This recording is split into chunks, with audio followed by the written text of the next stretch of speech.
থেকে দ্রৌপদী রজস্বল অবস্থায় থেকেছিল। দ্রৌপদীর চুলের মুঠি ধরে দুঃশাসন রাজসভায় এলো। এইবার আমি আপনাদের কাছে বলবো, কান খুলে শুনে নিন। যতজন পুরুষ এখানে আছেন, প্রদীপ পালের কথা নয়, শাস্ত্রের কথা। কি যদি কোনো পুরুষ নারীর চুলের মুঠি ধরে অত্যাচার করে, আসরে দাঁড়িয়ে আমি হুঙ্কার দিয়ে বলে গেলাম, সেই পুরুষ জীবনে সোজা হয়ে দাঁড়াতে পারবে না, সেই পুরুষ ধ্বংস হবে। আবার বলে গেলাম, আমার এই মা জননীদের চুলের মুঠি ধরে কোনো পুরুষ যদি আঘাত করে, আসরে দাঁড়িয়ে গেলে ইউটিউবের মাধ্যমে বলে গেলাম, সেই পুরুষ জীবনে সোজা হয়ে দাঁড়াতে পারবে না, সেই পুরুষ ধ্বংস হবে। প্রমাণ শাস্ত্র। সীতার চুলের মুঠি ধরেছিল রাবণ, রাবণ ধ্বংস হয়ে গেল। দৈবকীর চুলের মুঠি ধরেছিল কে? কংস, কংস ধ্বংস হয়ে গেল। দুঃশাসন চুলের মুঠি ধরেছিল দ্রৌপদীর, ধ্বংস হয়ে গেল দুঃশাসন। তাই বারবার বলবো, ধ্বংসের হাত থেকে রক্ষা পাবেন, চুলের মুঠি ধরে আঘাত করবেন না। দুঃশাসন, সবাই তাকান, এই উত্তরটা দেওয়ার জন্য বললাম। কি অপরের অমঙ্গল করলে আগে নিজের অমঙ্গল হয়। দুঃশাসন কাপড় টানছে দ্রৌপদীর। 1 ঘন্টা, 2 ঘন্টা, 3 ঘন্টা, 4 ঘন্টা, 5 ঘন্টা জল তৃষ্ণা পেয়েছে দুঃশাসনের। দাদা, দাদা, কি আমি আর পারি না গো। বলে কেন? আমার ভেতরটা কেমন করছে, আমার জল তৃষ্ণা পেয়েছে, আমি হাঁপিয়ে গেলাম। দাদা, এবার তুমি টানো, আমি ভেতরে যাই। যেই না ভেতরে গেছে দুঃশাসন জল খেতে, চমকে গেল মা। দুঃশাসনের স্ত্রী উলঙ্গ হয়ে বসে আছে। দুঃশাসন জিজ্ঞেস করলো, এ কি, জল খাবো না ছাই, তোমার এই অবস্থা কেমন করলো? তোমার কাপড়গুলো কই, কাপড় কই? দুঃশাসনের স্ত্রী বলল, শুধু আমার নয়, তুমি ভালো করে তাকিয়ে দেখো চারিদিকে, 100 ভাইয়ের স্ত্রী উলঙ্গ হয়ে চুপচাপ বসে আছে। দুঃশাসন বলে, এটা হলো কেন? দুঃশাসনের স্ত্রী বলল, তোমার আর তোমার জন্যে, তোমার দাদার জন্যে হলো। বলে কেন? দ্রৌপদী ভগবানকে বস্ত্র চাইছে, এত বস্ত্র পাবে কোথায়? আমাদেরগুলো টানছে আর দ্রৌপদীকে দান। এর থেকে কি শিখলেন? অপরের অমঙ্গল যারা করে, নিজের অমঙ্গল হয়। ঘড়ির দিকে তাকিয়ে দেখো ভাই, 9:30 একবারে পাকা টাইমে এসে গেছে না। তো আমাকে দেবুর একটা নিবেদন আছে যে রঘুনন্দনের জন্মের পরে নাড়ু খাওয়ার গল্পটা ছোট করে বলে দিলাম ভগবানকে না। এরপরে দল উঠবে, মনোরঞ্জন দা আসবে। আপনাদের কাছে নিবেদন রইল, সবাই মিলে একটু প্রেম সে হাততালি দিয়ে নাড়ু প্রসাদ নেবেন। সবাই হাততালি, সবাই একসঙ্গে। যদি কেউ প্রসাদ না পান, যদি কেউ প্রসাদ না পান, কালকে বাড়িতে হরি লুট দিয়ে দেবেন, ওই প্রসাদটা করতে রাখবেন, ওটাই দেবেন যেভাবে বলেছি। হাত তুলুন একসঙ্গে সবাই বসে বসে। সুন্দর সুন্দর সুন্দর তালি।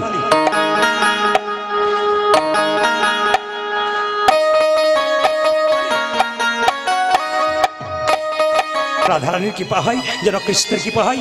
বাবার এরকম আপ্রাণ চেষ্টা ছিল বলে ছেলে কৃষ্ণ ভক্ত হয়ে গেল। ও মায়েরা, ছেলে যখন ছোট থাকবে, আপনি সকালবেলায় ঘুম থেকে উঠে তাকে বলবেন, একবার মন্দিরে প্রণাম কর। দ্বিতীয় কি বলবেন? দাদু ঠাকুমাকে প্রণাম কর। তৃতীয় কি বলবেন? তোর বাবাকে, আমাকে প্রণাম কর। মায়েরা, রবিবার দিন ছুটি থাকবে, ছেলে মেয়েকে অন্য কোথাও নিয়ে যাবেন না, পার্কে নিয়ে যাবেন না, অন্তত মন্দিরে নিয়ে যাবেন। আপনিও প্রণাম করবেন, ছেলেও প্রণাম করবে, আপনার কিছুটা লাভ হয়ে যাবে। তাই বারবার নিবেদন রইল, যে যেখানে বসে আছেন, সন্তানকে মানুষের মতো মানুষ করতে গেলে, কৃষ্ণ ভক্ত করতে গেলে, এপিজে আব্দুল কালাম বলেছেন, একটা মা 100টা স্কুলের সমান, একটা বাবা 100টা শিক্ষকের সমান। বাবার যেমন দায়িত্ব আছে, মায়ের তেমন দায়িত্ব আছে। তাই মায়েরা তো ভিড় করে বসেছেন কেন? সন্তানের মঙ্গলের জন্যে, স্বামীর মঙ্গলের জন্যে। মায়েরা যখন বাচ্চা জন্ম দেয়, তার মুখে কি দিন? জোরে বলুন, তার মুখে কি দিন? জোরে বলবেন। নিম পাতা কি? মধু। আচ্ছা, আপনাদের একটা ভুল ধারণা ভাঙিয়ে দেবো, হরিবাসরে ভুল ধারণা ভাঙিয়ে দেবো। আপনারা আপনাদের বাচ্চার মুখে মধু দেন, কিন্তু জেনে নিন মধু দেন কেন? মিষ্টি মিষ্টি কথা বলার জন্যে। 100% ভুল কথা। কেন? বাচ্চা জন্ম নিয়ে কান্নাকাটি করতে পারে না, কান্নাকাটি করে, মায়ের দুগ্ধ পান করতে পারে না, কান্না বন্ধ করার জন্যে মধু দেন। এবার থেকে যারা এতক্ষণ ধরে কীর্তন শুনলেন, একটা দারুণ শিক্ষা দিয়ে যাব। এই শিক্ষাটা ভেতরে নিয়ে যাবেন কি, এবার থেকে বাচ্চাকে কখন মধু দিলে বাচ্চা মিষ্টি মিষ্টি কথা বলবে। একটা বইয়ের নাম করব গভীর গৃহসূত্রকার, একটা বইয়ের নাম করব পরাশর গৃহসূত্রকার। গভীর গৃহসূত্রকার বইতে বলল, বাচ্চা জন্ম নেবার পর 21 দিন পর যদি আপনি স্নান করিয়ে মন্দিরে শুইয়ে দিন, একটু মধু দিন, ভগবানের কাছে প্রার্থনা করেন, হে প্রভু ছেলে যেন মিষ্টি মিষ্টি কথা বলে, 100% ছেলে মিথ্যা কথা মিষ্টি মিষ্টি কথা বলবে। শুনে নিন। আর দ্বিতীয় কি, যেদিন বাচ্চার অন্নপ্রাশন হয় পরমান্ন দেবার আগে পরাশর গৃহসূত্রকার বইটাতে বলল, যদি কেউ মুখে মধু দিয়ে বলতে পারে, হে প্রভু আমার ছেলের মিষ্টি মিষ্টি কথা হোক, 100% হবে। তাহলে কখন কখন বললাম মা, যখন বাচ্চা জন্ম নেবার পর 21 দিন পর আতুর ঘর থেকে নিয়ে গিয়ে স্নান করিয়ে মন্দিরে একটু তুলসী মধু দেবেন বাচ্চার মুখে, বলবেন মিষ্টি মিষ্টি কথা হোক। আর কখন, যখন অন্নপ্রাশন হবে তখন। এখন ছেলেটা তো জন্ম নিল, মধু কেনার পয়সা নাই, সরস্বতী পুজোর দিন যদি বা আছে, দোকান বন্ধ, কি করলো, দুই কানে শোনাইল মধুর হরিনাম, দুই কানে শোনাইল মধুর হরিনাম, দুই কানে শোনাইল মধুর হরিনাম, দুই কানে শোনাইল মধুর হরিনাম, হরিনামে শোনা মধুর হরিনামে শোনানো, হরিনামে শোনানো, হরিনামে শোনানো, সারির কথা শোনার আগে স্বামী সারি কথা শোনার আগে হরিনামে শোনানো, সারির কথা শোনার আগে হরিনামে শোনানো, সারির কথা শোনার আগে হরিনামে শোনানো, সারির কথা শোনার আগে নামময়ী দাও, স্বামী সারি কথা শোনার আগে নামময়ী দাও, সারির কথা শোনার আগে নামময়ী দাও, সারির কথা শোনার আগে নামময়ী দাও, স্বামী সারি কথা শোনার আগে হরিনামে শোনানো, দুই কানে শোনাইল মধুর হরিনাম, দুই কানে শোনাইল মধুর হরিনাম। ছেলে জন্ম যদি সরস্বতী পুজো দিয়ে নেন, কি বলেন, মা আশীর্বাদ করো, ইঞ্জিনিয়ার হোক, ডাক্তার হোক, মাস্টার হোক, ইনি কি বললেন, আশীর্বাদে করো মা, আশীর্বাদে করো মা, ও মা সরস্বতী আশীর্বাদে করো মা, আশীর্বাদে করো মা, কি যেন ভাগবতী পড়তে পারে, যেন ভাগবতী পড়তে পারে, আশীর্বাদে করো মা, সংকীর্তন গাইতে পারে, আশীর্বাদে করো, ও যেন সংকীর্তন গাইতে পারে, আশীর্বাদে করো মা, সংকীর্তন গাইতে পারে, হরি হরি হরি, যেন ভাগবতী পড়তে পারে, হরি হরি হরি বলে, সংকীর্তন গাইতে পারে, হরি হরি হরি, যেন ভাগবতী পড়তে পারে, হরি হরি হরি বলে, সংকীর্তন গাইতে পারে, আশীর্বাদে করো মা, দুই কানে শোনাইল মধুর হরিনাম, দুই কানে শোনাইল মধুর হরিনাম। নাম রাখলো কি, নাম রাখলো ভক্ত রঘুনন্দন। জোরে বলবেন রঘুনন্দন কি, জোরে বলবেন ভক্ত রঘুনন্দন কি। আচ্ছা বাবা, ভক্ত রঘুনন্দনের জন্ম হয়ে গেল, আপনাদের একটা সুন্দর কথা বলে যাই। 3টি প্রশ্ন আমার কাছে ছিল, উত্তরটা আমি দিয়ে যাই, নইলে যিনি করেছেন তিনি বলবেন বেটাকে বললাম কিন্তু উত্তর দিল না। 3টে প্রশ্ন আপনারা শুনে নিন। একজনের 3টে প্রশ্ন আমার ভাষাতে ছিল, উত্তর দেবো না ছেড়ে দেবো, দিয়ে দিই, খুব ভাইটাল প্রশ্ন। একজন ড্রাইভার গিয়ে আমাকে বলল যে যখন গাড়ি রাস্তা দিয়ে যায় 4 চাকা, রাস্তা দিয়ে বিড়াল পেরিয়ে গেলে আমাদের কি করা কর্তব্য। তাকান মায়েরা, ড্রাইভার নেমে রাস্তা কেটে দেয়, বিড়াল যদি পেরিয়ে যায় আপনারা কি করেন, গাড়ির ভেতরে চুপচাপ বসে থাকেন। আজ আপনাদের শিখিয়ে যাব ওনার কথাতে। যদি আপনি 4 চাকাতে বসে আছেন, গাড়ি যাচ্ছে, শিগাল পেরোলে দাঁড়ালেন না, কুকুর পেরোলে দাঁড়ালেন না, গরু পেরোলে দাঁড়ালেন না, কিন্তু কেন আপনি ওই বিড়াল পেরোলে দাঁড়ান? একটাই কারণ, বিড়াল বিড়াল বিড়াল সে দুর্ঘটনার সংকেত দিতে পারে, সামনে বিপদ আছে জানিয়ে দিতে পারে। এ কথা শোনার পর ইউটিউবের মাধ্যমে দেখবেন কিছু কিছু লোক আছে বলে এগুলো কুসংস্কার। কেন শিগাল পেরোলে দাঁড়াবি না, শিগাল পেরোলে দাঁড়াবি না, কুকুর পেরোলে বিড়াল পেরোলে দাঁড়াবে কেন? পূর্বপুরুষদের কথা শুনতে হয়। পূর্বপুরুষরা কিছু কথা আছে সুন্দর বলে। তবে বলি, যারা গাড়িতে চেপে থাকবেন, ড্রাইভার যদি না নামে, আপনি করবেন কি, আপনি প্রণাম করে এই মন্ত্রটা 3 বার ভজন করবেন। সবাই শুনে নিন, জয় নরসিংহদেব, জয় নরসিংহদেব, জয় নরসিংহদেব। মনে থাকবে, ড্রাইভার যা করছে করুক। আপনারা হয়তো জানেন আমার গাড়ি অ্যাক্সিডেন্ট হয়েছিল, মোদী সরকার যেদিন টাকা চেঞ্জ করেছিল সেদিন গাড়ি অ্যাক্সিডেন্ট হয়েছিল আমার। ঠিক আছে, আজকে আপনাদের এখানে সেবার ব্যবস্থা আছে। যারা প্রসাদ ভোজি তাদের মন্দিরে ব্যবস্থা আছে। যারা এমনি সেবা করেন, কীর্তনের শেষে আপনারা সেবা করে তারপর বসবেন। সবাই তাকান আমার দিকে। কি বলতে বললাম বলুন? জয়, জোরে বলুন নরসিংহদেব। আপনারা জোরে বলুন, কি বলবেন? জয় একবার বলুন জয়। বেশ, আপনাদের আর কিচ্ছু করার দরকার নেই, একবার পরিষ্কার লিখিত আছে, শাস্ত্রের বর্ণন দিয়ে দিই। যে যেখানে বসে আছেন দেখবেন অনেকে বলে রাত্রিবেলায় দুঃস্বপ্ন দেখে, জোরে বলুন হ্যাঁ না না। অনেকে খারাপ খারাপ স্বপ্ন দেখে চমকে চমকে উঠে রাত্রিবেলায় কাঁদে, তাদের জন্য একটা সহজ টিপস দিয়ে যায়। শাস্ত্রে লিখিত আছে যদি কেউ দুঃস্বপ্ন দেখে তবে তার কি কর্তব্য, শোবার সময় পা ধোবেন, হাত ধোবেন, মুখ ধোবেন, কান ধুয়ে নেবেন, মুছে নেবেন। আপনি রাত্রিবেলায় বিছানায় শোবেন, এই মন্ত্রটাই 3 বার বলবেন, জয় নরসিংহদেব, জয় নরসিংহদেব, জয় নরসিংহদেব।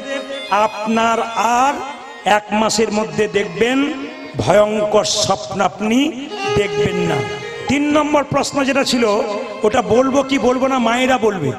মেয়েদের পেটের কথা পেটে থাকে না কেন? না, এটা বলার দরকার নেই। ওটা বলার দরকার নাই, পরে বলবো। ও বাবা, এই যে মেয়েদের পেটের কথা পেটে থাকে না, বলবো না, ভাত দিয়ে দেবো। এই যে বলে রাখি, মেয়েদের পেটের কথা পেটে থাকে না কেন? যুধিষ্ঠির মহারাজের অভিশাপ, শুনে যাবেন, যুধিষ্ঠির মহারাজের অভিশাপ। প্রমাণ দেখুন, আমার দিকে তাকান।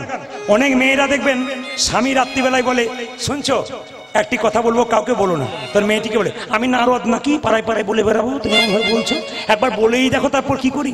মায়েরা যেই না বললো, সকালবেলায় পুকুর ঘাটে যাকে দেখছে তাকে বলছে, একটি কথা আমাদের লোক বলেছে, বলবি না কাউকে, আমি তোকেই বলেই বললাম। স্বামী উঠতে গিয়ে সকালে দেখলো পাড়াময় হয়ে গেছে। অভিশাপটা কার? যুধিষ্ঠির মহারাজের। মহাভারত তাকাবেন কোথায়? কুন্তী কুমারী অবস্থায় দুর্বাসা মুনির চরণ সেবা করেছিল। দুর্বাসা মুনি বলেছিল, কুন্তী তোমাকে আশীর্বাদ দেব। কুন্তী বলল, না, আমার মা শিখিয়ে দিয়েছে কারো সেবা করলে আশীর্বাদ নিতে নাই, দিয়ে যাব। মুনিকে সেবা করলে, সাধুকে সেবা করলে আশীর্বাদ দেয়। কি দেবে তুমি? একটা মন্ত্র তোর কানে কানে বলে দিলাম, এই মন্ত্রটা মুখস্থ করে রাখ। এই মন্ত্রে বলে তুই যে দেবতাকে রাখবি, সেই দেবতাই তোর কাছে ছুটে আসবে। এখন কুন্তী চুপ করেছিল কয়েকদিন, কিছুদিন পর মনে পড়ে গেল সূর্যদেবকে একবার ডাকলে হয় না। যেই না সূর্যদেবকে ডেকেছে, সূর্যদেব দিব্যাঙ্গ পুরুষের অঙ্গ ধারণ করে ছুটে এসে বলল, কুন্তী কে? পালিয়ে যাও তুমি এখান থেকে, পালিয়ে যাও তুমি এখান থেকে। সঙ্গে সঙ্গে সঙ্গে বলছে, পালিয়ে যাও তুমি। সঙ্গে সঙ্গে সূর্যদেব বলল, দেবতাকে আহ্বান করলে পালিয়ে যায় না, কিছু দিয়ে যায়। কি দেবে তুমি? আমি তোমায় আলিঙ্গন দিতে চাই। চুপ করো, আমি নারী, আমার কলঙ্ক হবে, আমার নারীত্ব নষ্ট হবে, কুমারিত্ব নষ্ট হবে। দেবতার বরে কুমারিত্ব নষ্ট হয় না, দেবতার বরে কলঙ্ক হয় না। আলিঙ্গন দিলেন সূর্যদেব। কুন্তীর গর্ভে এলো পুত্র, তার নাম হলো কর্ণ। মায়েরা, কুমারী অবস্থায় সন্তান কেউ জানতে পেরে যাবে। কুন্তী কি করলো? জলের মধ্যে ভাসিয়ে দিল। যখন ভাসিয়ে দিল, ভাসতে ভাসতে রাধা বলে একটা মেয়ে, সেই ছেলেটাকে মানুষ করলো কর্ণকে। কর্ণ যখন বড় হলো, নদীতে স্নান করছে, একদিন কুন্তী চুপচাপ গিয়ে বলল, কর্ণ, কর্ণ কে? আমি তোর মা। চুপ করো, চুপ করো, তুমি আমার মা নও। আমি তোকে জন্ম দিয়েছি রে, তুই আমার। তাহলে রাধাকে? ও তোকে পালন করেছে, আমি তোকে জন্ম দিয়েছি। কি করে জন্ম দিলে, কি করে বলবো, লজ্জার কথা। আমি কুমারী অবস্থায় তোকে জন্ম দিয়েছি, জলে ভাসিয়ে দিয়েছিলাম। মা, কি চাও তুমি? এসেছি শুধু একটা জিনিস চাইতে, সামনে কুরুক্ষেত্রের যুদ্ধ। তুই আমাকে বলে দে, কথা দে, আমার 5টা ছেলে যেন বেঁচে থাকে। সঙ্গে সঙ্গে বলে উঠলো, হ্যাঁ, কথা দিলাম তোমার 5টা ছেলে বাঁচবে। যদি কুরুক্ষেত্রের যুদ্ধে আমি অর্জুনকে মেরে ফেলি, তোমার 4টা ছেলে, আমি একটা ছেলে, 5টা হব। আর মা, আমি যদি মরে যাই তবে তোমার 5টা ছেলেই থাকবে। কুরুক্ষেত্রের যুদ্ধ শুরু হয়ে গেল। কর্ণ রথটা মাটিতে গেঁথে গেল। চিৎকার করে কৃষ্ণ অর্জুনকে বলল, কর্ণকে মারো, কর্ণকে মারো, কর্ণকে মারো। কর্ণকে মারল। কর্ণ মৃত্যুর সঙ্গে মাটিতে ঢেলে পড়ল। ছুটে গেল কুন্তী, কর্ণ,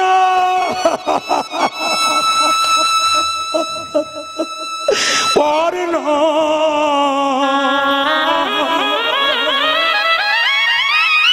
কর্ণ।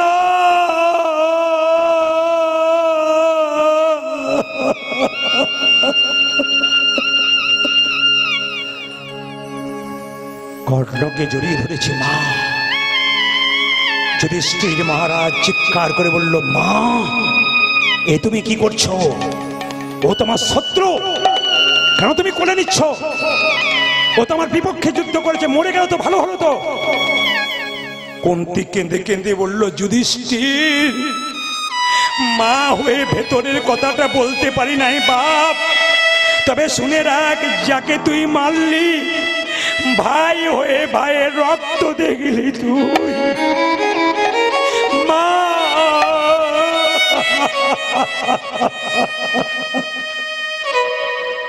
তুমি আগে বলনি কেন মা? আমার দাদা, হ্যাঁ, আমি কুমারী অবস্থায় জন্ম দিয়েছিলাম একে, লজ্জায় বলতে পারি নাই।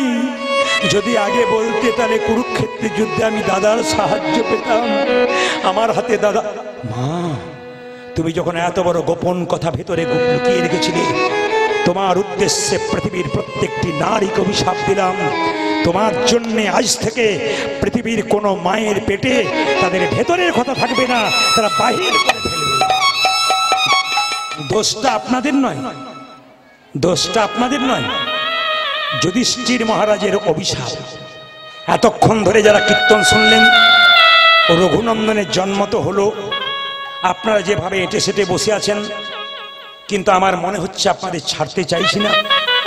কিন্তু 365 দিনের মধ্যে 325 দিন গান আমাকে করতে হয়, সবাই জানি। 325 দিন গান করতে হয়।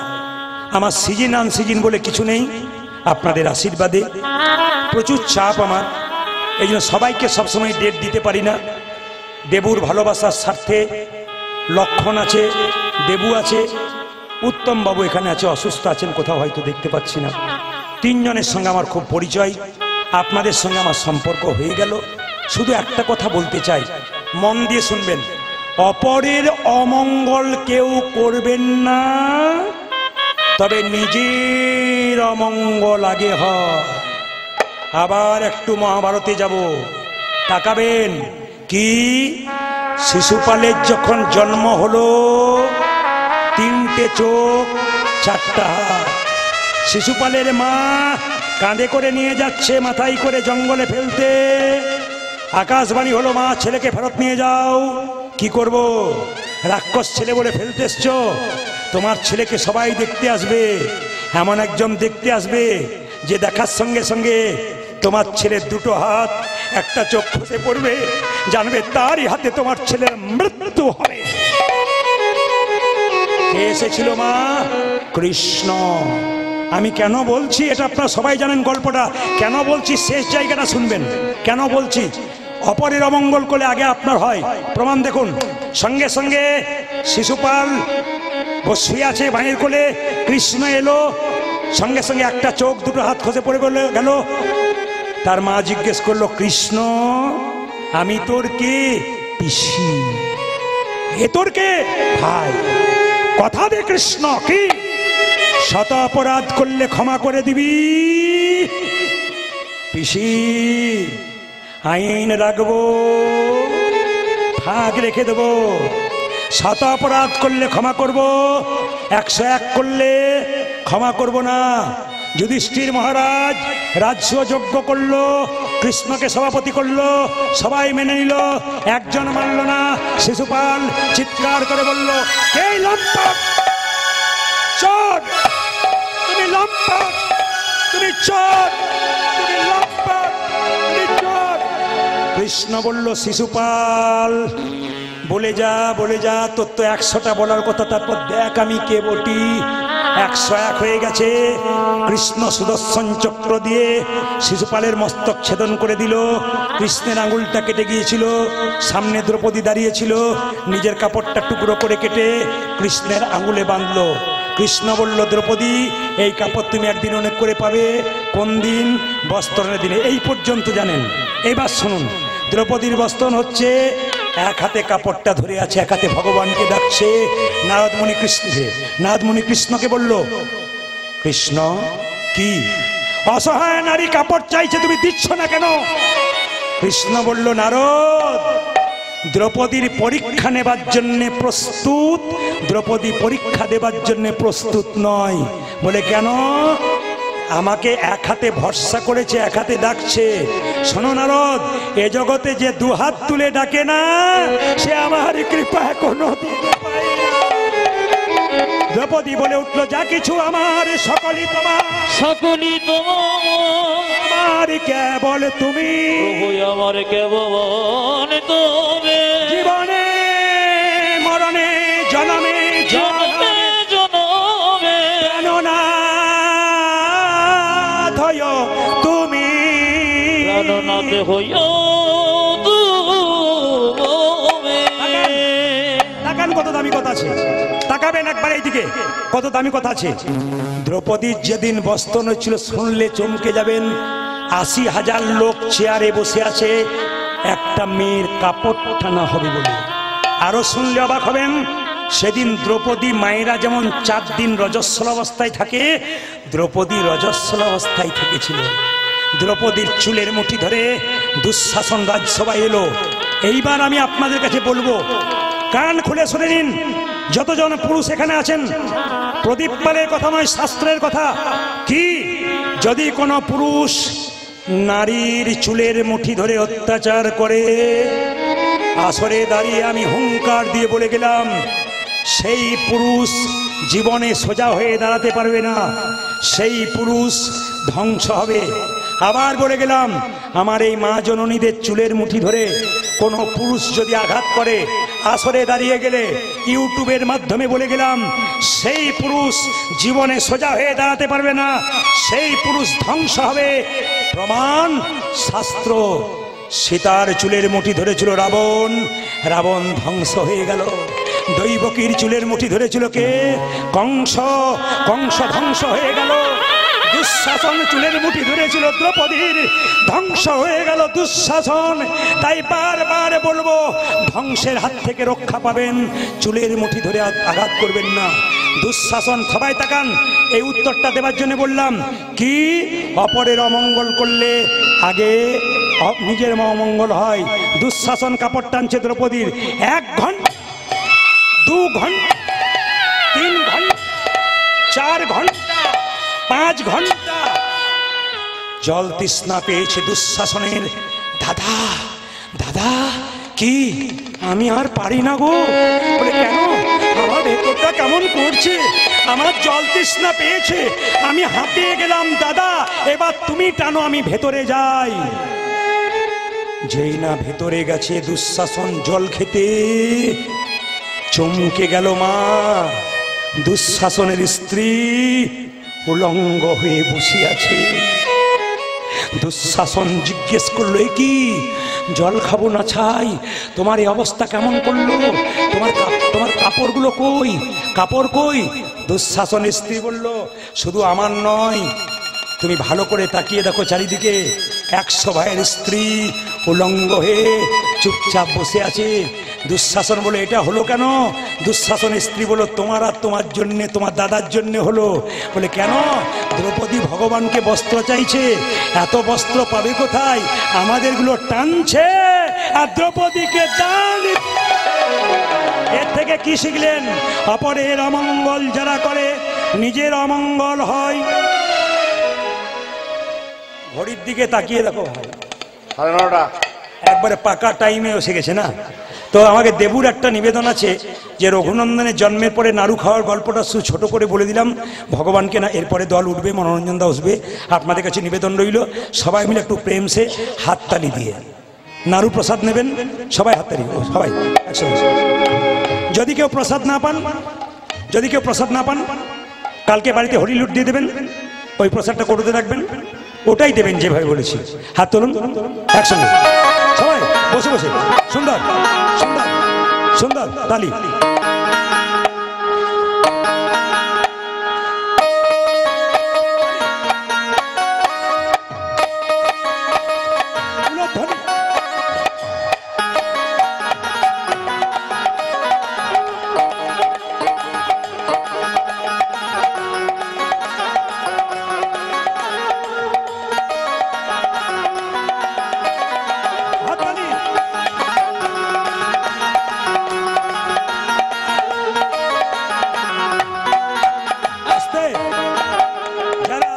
যারা প্রসাদ পাবেন, অন্ন পাবেন, সেবা পাবেন, যেমন খাবার আগে হাত ধুতে হয়, প্রসাদ পাওয়ার আগে হাতে একটু তালি দিতে হয়।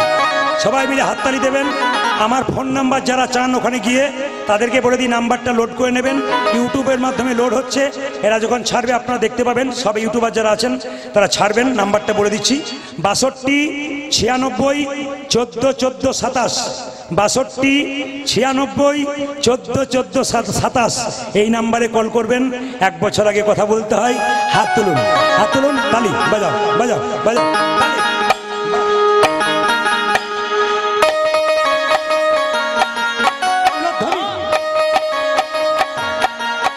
বেশ বেশ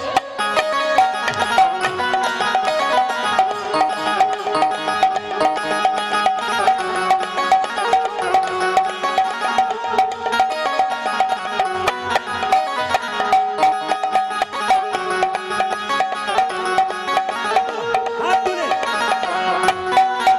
আমি আগেই বলেছি হাত তালি দেবেন, কেন হাতটা ধোয়া হয়ে যাবে। হাত তুলুন। শ্যামল তনু যে হলো আবিরেতে লাল, আবিরেতে লাল, হোলি খেলিছে আমার ভজের গোপাল। শ্যামল তনু যে হলো আবিরিতি লয়, আবিরিতি লয়, উনি খেলেছে আমার ব্রজের গোপাল। আস্তে আস্তে দাঁড়ান। যারা কীর্তন দিচ্ছে তারা ধন্যবাদ তাদেরকে। এখানে হারু বসে আছে সামনে, ওর বাড়িতে আমি কীর্তন করেছি, খুব কষ্টের মাধ্যমে কীর্তন করান। আপনারা সবাই যাবেন, ওর বাড়িতে কীর্তন হয়। সবচেয়ে প্রেম সে হাত তুলুন। শ্যামল তনু যে হলো আবিরেতে লাল, আবিরেতে লাল, হোলি খেলিছে আমার ভজের গোপাল। শ্যামল তনু যে হলো আবিরিতি লয়, আবিরিতি লয়, তুলে। উনি খেলেছে আমার ব্রজের গোপাল। আস্তে, প্রথমে যেমন তালি দিলেন শেষে দেবেন। এই যে সাথে লইয়ে শ্রীদাম সুদাম সাথী লই, ওগো সাথী লইয়া, সাথী লইয়া, সাথী লইয়া, সেরাম সেরাম যতনা রাখো। এই যে হচ্ছে না, ঠিক হচ্ছে না। হাত তুলুন, হাত তুলুন, দোনো হাত উঠাকে একসঙ্গে মহাপ্রভু খুশি হবে। সাথে লইয়ে শ্রীদাম সুদাম যত না রাখা, উঠাকে সাথে লইয়া তিনার তোমার যত না রাখেন। সাথে লইয়ে, হ্যাঁ হ্যাঁ, সাথে লইয়ে, হ্যাঁ হ্যাঁ, সাথে লইয়ে শ্রীদাম সুদাম যত না রাখান। ওগো সাথী লইয়া, আহা সাথী লইয়া, সাথী লইয়া, সেরাম সেরাম যতনা রাখো।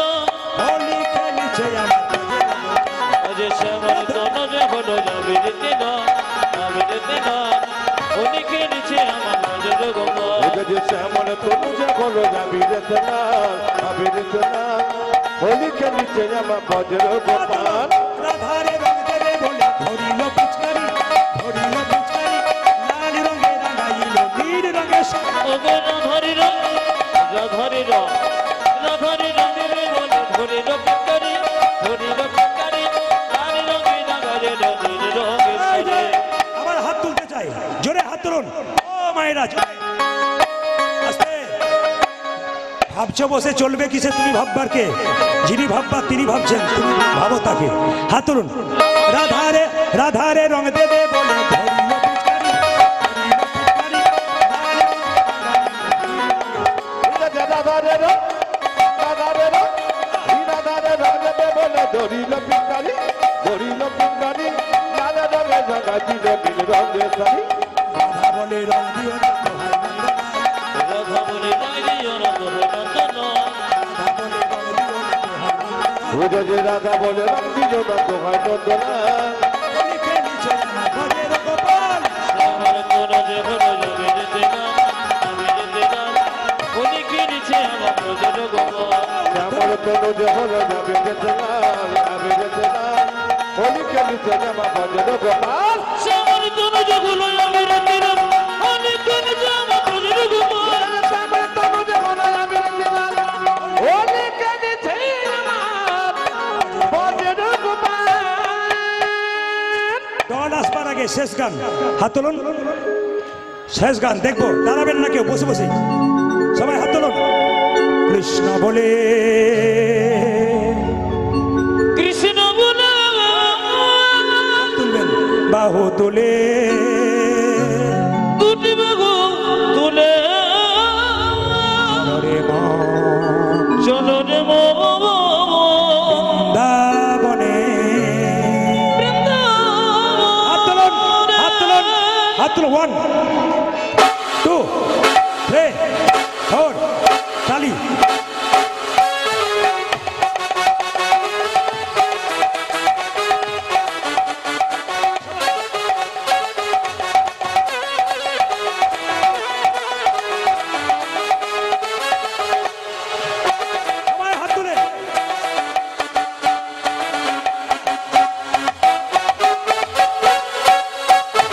কৃষ্ণ বলে বাহু তুলে চলো রে